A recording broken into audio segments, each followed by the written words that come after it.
e a sua obra. Há 2 anos fiz uma apresentação maior do âmbito das atividades da Sociedade de Ética Ambiental na Capela do Rato, precisamente do livro da Rachel Carson, que foi editado há 12 anos? 14 anos pela Campo Aberto, e na altura das edições sempre de pé, certo? Também, não é? Com o envolvimento da SEI. Fiz essa apresentação mais longa e agora não vou apresentar os slides que apresentei na altura, porque, enfim, acho que estamos num ambiente mais informal, vou fazer aqui apenas algumas considerações mais breves. Ora bem, este livrinho surge com 4 capítulos, é antecedido por uma abertura com algumas notas sobre o impacto atual da obra da Rachel Carson, fecha também com um pós-fácio idêntico sobre o papel atual da agricultura e da agricultura biológica no âmbito da produção alimentar, mas os 4 capítulos centrais têm uma nota de abertura, que é um desenvolvimento, no fundo, do papel da obra da Rachel Carson hoje. Depois tem um segundo capítulo que é centrado, de facto, no maravilhar-se. É uma evocação do livro que quisemos editar agora e não pudemos, pelas razões que o José Carlos... A Campo Aberto quis editar agora e não pôde, pelas razões que o José Carlos explicou. O segundo livro, não podendo ter sido editado, Maravilhar-se, o segundo capítulo, desculpem, é uma publicação, uma tradução e publicação de um artigo de uma filósofa norte-americana sobre a obra da Rachel Carson, particularmente sobre o Maravilhar-se, não é? E sobre as implicações que o Maravilhar-se tem para a ética ambiental, para uma ética ambiental. Okay? É um bocadinho sobre esse capítulo que depois vou pronunciar um pouco mais detalhe.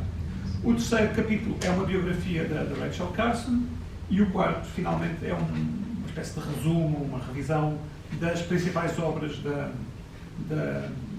Rachel Carson.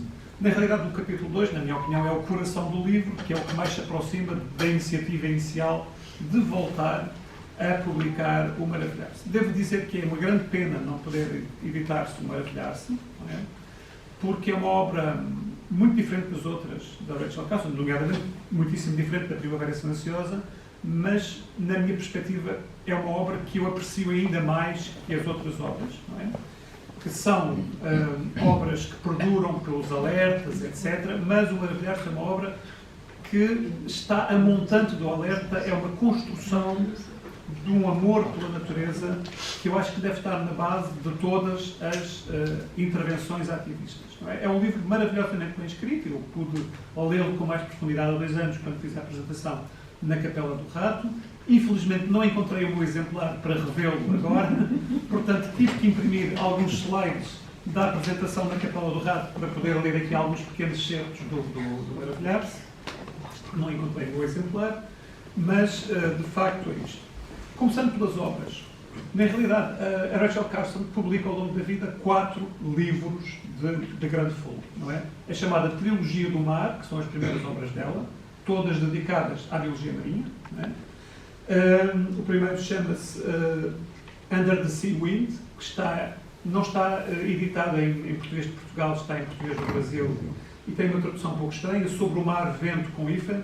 Na minha opinião, Under the Sea Wind é sobre o vento do mar, e não sobre o mar e vento, mas enfim, é uma discussão possível, não é? O segundo é editado em 41, quando ela ainda era funcionária do Serviço de Pescas, estava a iniciar, aliás, o seu percurso profissional como funcionária do Serviço de Pescas. O livro é um grande êxito quando é editado, mas para azar da Rachel Carson e do livro, o ataque a Pearl Harbor ocorre poucos meses depois da edição do livro, e as vendas caem a pique e o editor acaba por retirá-lo de catálogo mais tarde. E, portanto, o livro acaba por não ser um grande sucesso comercial, embora tivesse começado muito bem o seu percurso editorial. Em 51, ela volta a publicar um segundo livro sobre a biologia marinha, chama-se O Mar que nos Cerca, em português, The Sea Around Us. E em 55, o último desta trilogia, chamado simplesmente Beira-Mar, na edição do Brasil, o The Edge of the Sea, na edição original. E depois a grande obra dela, que a torna mais famosa, não é? Que é o Silent Spring, a Primavera Silenciosa, que vai surgir em 62, portanto há aqui 7 anos de intervalo entre o último livro da trilogia do mar e a Primavera Silenciosa, publicada em 62, e ela vai falecer de cancro da mama em 64, portanto, pouco tempo depois da publicação da Primavera Silenciosa. Ora bem, é neste ato de 7 anos que surge o Maravilhar-se. Ela escreve um artigo para uma revista de senhoras, uma revista doméstica, sobre a forma de envolver as crianças na natureza, e depois o artigo é muito bem acolhido e ela fica com a intenção de transformar aquele artigo num livro que nunca chega a fazer, porque recebe a carta da amiga sobre a morte dos pássaros, etc., e a sua atenção desvia-se para a Primavera Silenciosa, para a questão dos pesticidas e para a Primavera Silenciosa. Portanto, nunca chega a escrever o livro que queria escrever-se na sequência do artigo que se chamava A Sense of Wonder, não é? E em português nós traduzimos por Maravilhar-se. Não chega a escrever esse livro, escreve apenas o artigo, mas depois da morte dela, o artigo é transformado num pequeno livro, primeiro editado nos Estados Unidos, e é esse livro que depois é editado pela Campo Aberto há 14 anos, certo? E que está esgotado há 8 anos. Ora bem, sobre a vida da Rachel Carson, que é o segundo capítulo. Ela nasce em 27 de maio de 1907, em Springdale, uma pequena cidade da Pensilvânia, perto de Pittsburgh, e ela tem uma infância calma, mas algo retirada. A família não convivia muito socialmente com o resto da população, vivia numa quinta, não eram propriamente agricultores, mas complementavam os seus rendimentos com produção agrícola para consumo próprio, etc. E era uma quinta muito bonita, mas que já estava envolta por uma grande degradação ambiental, porque nesta altura começava a época das minas e do aço naquela zona da Pensilvânia, sobretudo em torno de Pittsburgh. Portanto, havia um grande contraste entre o ambiente familiar de Rachel Carson, o ambiente de quinta, e o ambiente que rodeava a quinta no âmbito mais geral daquela geografia. E é interessante pensarmos o papel que esse contraste pode ter tido para a sua formação. Porque os contrastes, os contrastes são uma constante na história da ética ambiental. Os historiadores da ética ambiental chamam a atenção para o papel, durante a expansão marítima europeia, onde colocam o germe da ética ambiental, chamam a atenção para a surpresa, que é outro elemento que é aqui muito referido, também pela filósofa norte-americana, a surpresa que foi para os navegadores encontrarem paisagens virgens nas ilhas tropicais, em grande contraste com a paisagem europeia, que no século XIV, XV já estava fortemente transformada pela agricultura e pela desflorestação.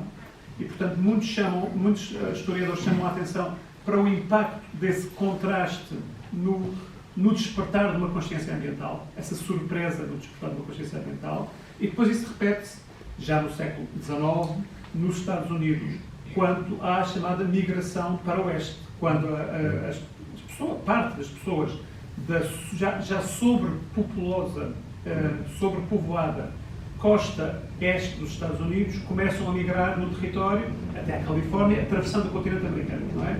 Isso provoca um novo contraste já com as paisagens industriais da costa leste, e esse contraste que inspira alguns filósofos embrionários da ética ambiental, como o Ralph Waldo Emerson, por exemplo, dá origem a todo um movimento filosófico e literário dos transcendentalistas, não é? Do qual o Emerson é um dos elementos, que vão pôr a natureza no cerne da formação da alma humana. Não? A ideia dos transcendentalistas é que o contacto com a natureza forja a nossa alma, e é um pouco isso depois que vamos encontrar também no Maravilhar-se, embora Rachel Carson não seja explícita em relação a isso, subentende-se que ela entende que o contacto da natureza serve para forjar o nosso ser e a nossa alma de uma forma, digamos, espiritual. Ora bem, portanto, ela nasce em Pittsburgh, com estes contrastes todos, foi uma aluna muito boa no secundário, escrevia muito bem, ganhou prémios literários na escola secundária, no clube de literatura, no clube de jornalismo da escola dela, etc. E, portanto, tudo indicava que ela ia fazer uma carreira nas letras. vai para um college, não é, uma escola superior feminina, chamava-se na altura o Pennsylvania College for Women, que depois passou a chamar Chatham University. Portanto, ela vai estudar para lá, muito ligada às letras, mas encontra, antes de acabar o seu BSc, não é, a sua licenciatura, encontra uma jovem professora de Biologia que a faz mudar de rumo. Com o entusiasmo de ter 30 e poucos anos a professora de Biologia dela, um pouco em contraste com os outros professores mais velhos, porventura, desperta ali um grande interesse pela Biologia e ela subitamente, não é, e inesperadamente faz mudar o seu rumo. Talvez seja mais fácil no sistema americano, em que as licenciaturas são mais horizontais. Ela não teve que mudar de licenciatura, apenas procurou especializar-se na área da Biologia. Bom, no último ano, já interessada na Biologia, ela candidata-se a uma bolsa e vai ganha uma bolsa para um estágio de verão num laboratório de investigação em Cape Cod. E, portanto, nessa altura, não sei, teria uns 20 anos, é a primeira vez que ela vê o mar, embora já estivesse muito interessada em Biologia marinha. Ela nasceu a menos de 300 km da costa e só vê o mar pela primeira vez aos 20 anos, quando vai fazer esse estágio de Biologia marinha em Cape Cod. Não é? E isso também tem uma razão de ser, é porque ela enfrentou dificuldades económicas sérias durante a maior parte da vida. Teve que trabalhar durante a maior parte do tempo em que estudava, fazia trabalhos muitas vezes ligados à faculdade, apoio ao laboratório, etc. Arranjava pequenos trabalhos desse género. Mas isso não era suficiente. Ela teve, como era muito boa aluna, teve apoio de pessoas generosas, especialmente amigos dos professores, etc., que financiaram o seu percurso académico. De facto, ela tinha dificuldades financeiras, teve, de facto, até ter o sucesso. Enfim, até arranjar um emprego no funcionalismo público, que foi a primeira estabilidade dela, e depois o sucesso literário, que é que lhe permitiu abandonar o emprego do funcionalismo público e tornar-se apenas escritora, não é? Pronto. Ela vai para Cape Cod e faz um mestrado em Biologia marinha. Faz um mestrado em Biologia marinha. Aí conhece outras pessoas ligadas às pescas, junto ao laboratório de investigação havia um departamento de pescas, e ela acaba, depois de fazer o mestrado, acaba por conseguir, primeiro, uma espécie de recibos verdes, não é? Uns contratos a prazo, para escrever uns textos que era preciso para o grande público sobre pescas e sobre aproveitamento de peixes menos conhecidos que as pessoas não queriam comer. Ela fez aí uns textos de divulgação sobre essas espécies e acaba depois por entrar no funcionalismo público, nesse departamento de pescas. Começa a subir no funcionalismo público, mas como escrevia muito bem, os chefes dela incentivavam-na a escrever para jornais, etc. Escreveu para jornais importantes, como a New Yorker, o Atlantic a Atlantic também, escreveu para jornais importantes e acabou por escrever um livro. Não, foi o tal primeiro livro da Trilogia do Mar. Pronto. Ao segundo livro da Trilogia do Mar, o primeiro, portanto, foi reeditado, depois daquele problema com a guerra, foi reeditado e foi um sucesso a reedição. Ela percebe-se que já não precisa do ordenado de funcionária pública e compra uma casa na costa do Maine, que ela gostava muito daquela zona. Portanto, o contacto já lhe permitiu ter o contacto. Nos verões passava, construir uma espécie de cabana de pesca nessa zona, onde passava o verão, e dedica-se inteiramente à escrita. Okay? E isso leva-nos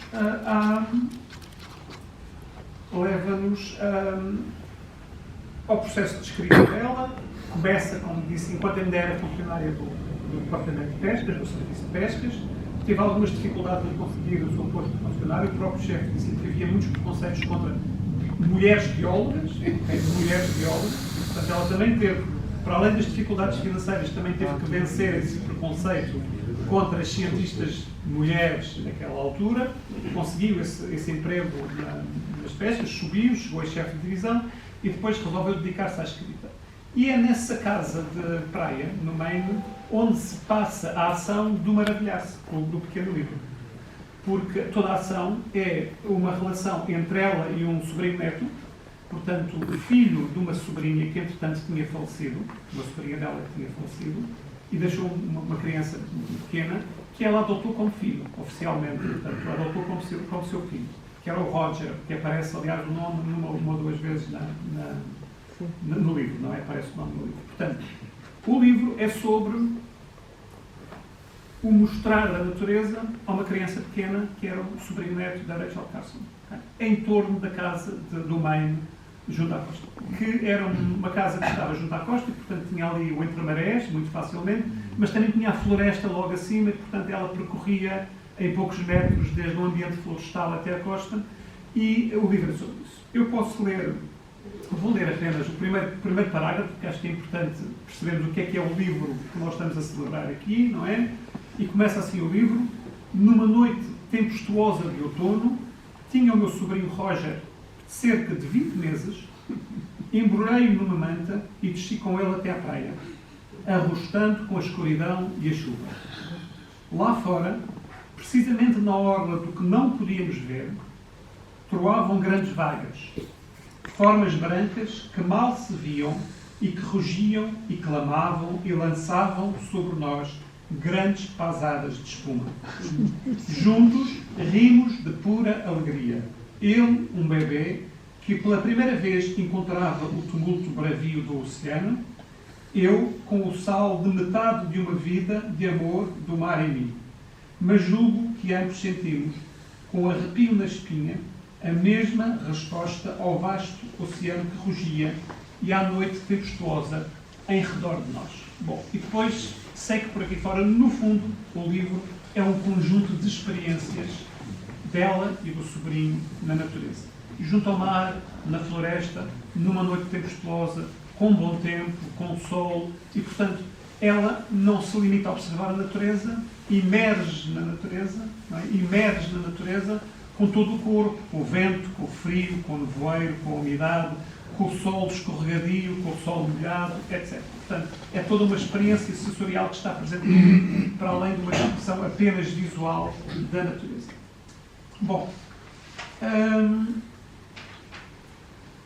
portanto, há aqui no livro uma ideia. A ideia é que é essencial para a construção do ambientalismo, da ética ambiental, despertar nas crianças emoções de envolvência e de amor pela natureza, que mais tarde abrem caminho ao conhecimento. Ela preocupava-se com as preocupações de muitos pais com quem contactava, de não saberem o suficiente para ensinarem natureza aos filhos. Não sabiam distinguir as plantas umas das outras, não sabiam o nome dos animais, etc. E ela diz que há uma diferença entre conhecimento e maravilhamento. Não é? Maravilhamento. E o papel radicalmente transformador é do maravilhamento na vida dos que o possuem. Vou ler aqui mais um pequeno excerto, apenas, centrado nesta ideia. Muitas vezes os pais sentem-se incapazes, quando confrontados, por um lado, com a mente ávida e sensível de uma criança, e, por outro lado, com o mundo da natureza física complexa, habitado por uma vida tão variegada e pouco familiar, que parece não haver esperança de reduzi-la à ordem e ao conhecimento. Portanto, a confusão da natureza inibe os pais, desmotiva os pais. Sentindo-se derrotados, exclamam: como posso eu ensinar a natureza ao meu filho? Como, se nem sequer consigo distinguir um pássaro de outro pássaro? Resposta da Rachel Carson. Acredito sinceramente que, para a criança e para os pais ou parentes que procuram guiá-la, saber não tem nem metade da importância de sentir. É esta a ideia de base, na minha opinião, do livro. E ela diz: saber é importante, mas o sentir vai conduzir ao saber. Okay? Quando se sente realmente a natureza, vamos querer aprender, vamos querer conhecer, vai conduzir ao saber. Não devemos tentar inverter, forçar uma inversão desta ordem das coisas. Muito bem. Ora bem, como vos digo, é a partir deste livro que a filósofa Kathleen Dean Moore, uma filósofa norte-americana, escreve o artigo que está traduzido no livro. O nome soa muito conhecido e eu apercebi que tinha sido aluno da Kathleen Dean Moore em 1997. Não é? Aliás, na única formação formal que eu tive em bioética, foi um curso de verão que fiz na Universidade Estadual do Oregon, onde ela é professora, e onde ela deu aulas nesse curso de verão. Portanto, uma coincidência estranha, não é? Encontro aqui, já nem me lembrava bem, mas fui confirmar aos apontamentos que ainda tenho do curso e, de facto, ela deu algumas aulas de ética ambiental nesse curso que eu frequentei em 1997, na Oregon State University. Bom, a Kathleen Dean Moore questiona-se e responde afirmativamente, defendendo esta tese, a tese de que o maravilhamento tem relevância moral. Ela vai mais longe e diz que o maravilhamento é uma virtude. Está ali a Sofia, que é especialista em virtudes ambientais, para dizer alguma coisa disto depois, não é? O maravilhamento é uma virtude. E, portanto, pode ser treinado, de alguma forma, ela estava a treinar o sobrinho neto para maravilhar-se, não é? Nós sabemos que uma das características da ética das virtudes é que nós podemos treinar as nossas virtudes para nos tornarmos melhores e atingirmos a eudaimonia dos gregos, não é? E, portanto, pode ser treinado e pode nos conduzir precisamente à vida boa, não à boa vida, mas à vida boa que os gregos falam. Mas eu penso que esta ideia não é totalmente nova, de facto, não é? Se nós olharmos para trás, os transcendentalistas, que já falei há pouco, têm um pouco esta ideia. O contacto da natureza melhora-nos, não é? E essa é a ideia central do ensaio do Ralph Waldo Emerson, que está traduzido, que está publicado em português, A Natureza, que é um texto muito difícil de penetrar, mas cuja ideia é essa mesma. O contacto com a natureza forja a nossa alma e torna-nos melhor. É essa a ideia deles. No fundo, eu acho que já me estou a alongar muito, se calhar, não? Eu acho que a Rachel Carson não tornou isto explícito na sua obra, mas está por trás da intenção dela esta ideia, não é? Ora bem, o maravilhamento de que a Rachel Carson fala, não é? É um maravilhamento pela beleza da natureza. E a ideia de beleza, da importância moral da beleza, também vem de um outro autor seminal na ética ambiental, o Aldo Leopold, que aliás é contemporâneo da Rachel Carson. É 20 anos mais velho, mas durante 40 anos coexistiram nos Estados Unidos o Aldo Leopold e a Rachel Carson, não é? E o Leopold sintetiza o seu pensamento naquela ideia: a thing is right when it tends to preserve the integrity, stability and beauty of the biotic community. Portanto, a beleza é algo que torna a preservação da beleza da comunidade biótica é algo que torna uma ação moralmente correta. A ideia de beleza já vinha de trás, não é?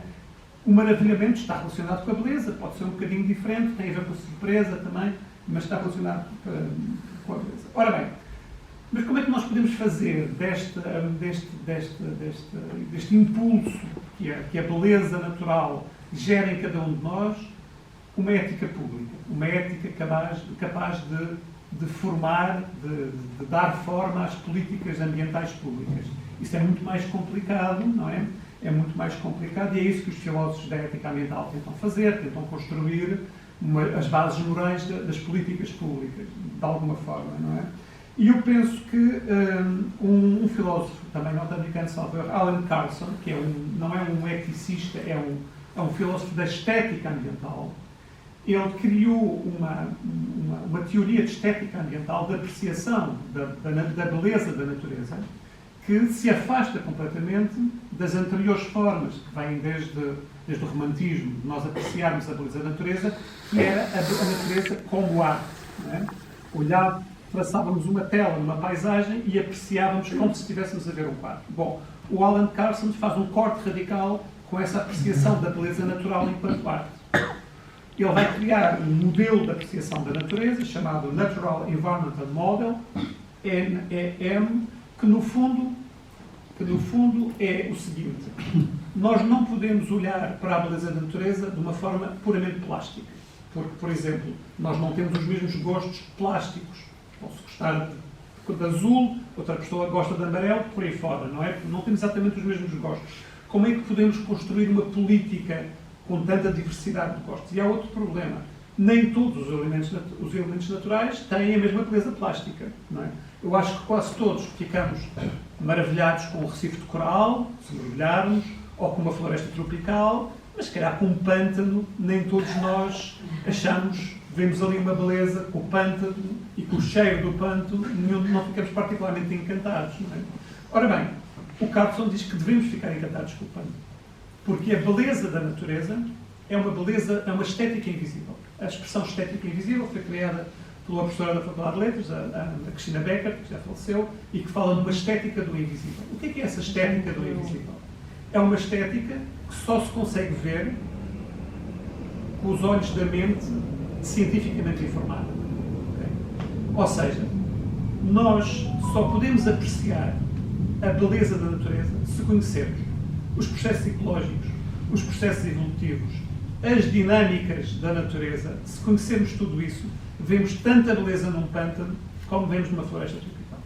E, portanto, é esta ideia do Carlson que vai tornar a apreciação da natureza muito mais consensual, porque nós olhamos para ela e percebemos a importância dos processos evolutivos, a raridade dos processos que ocorreram, o acaso que criou os ecossistemas, as formas de vida, etc.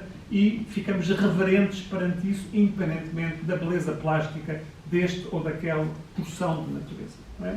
Pronto, e a partir daqui, desta ideia mais consensual de apreciar a beleza da natureza nesta perspectiva, o outro filósofo, o Holmes Rolston, o filósofo, cria uma ética ambiental, portanto uma ética normativa que tem as suas raízes na estética, e eu penso que é, no fundo, a única teoria das muitas teorias de ética ambiental que tem um enraizamento próprio na estética. Seguramente que, sendo bióloga, embora de forma não totalmente explícita, esta apreciação da estética invisível da natureza deve ter potenciado o maravilhamento em Rachel Carson. E pronto, não digo mais nada.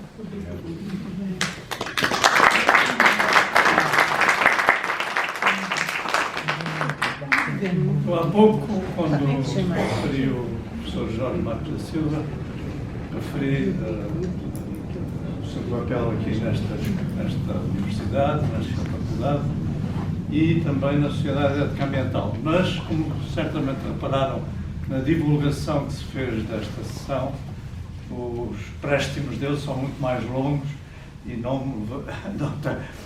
eu não trouxe nenhuma cópia dessa referência e seria muito demorado para especificar. E o mesmo acontece com a pessoa que vamos agora ouvir, que é a professora Alexandra Gonçalves, que é professora numa escola relacionada com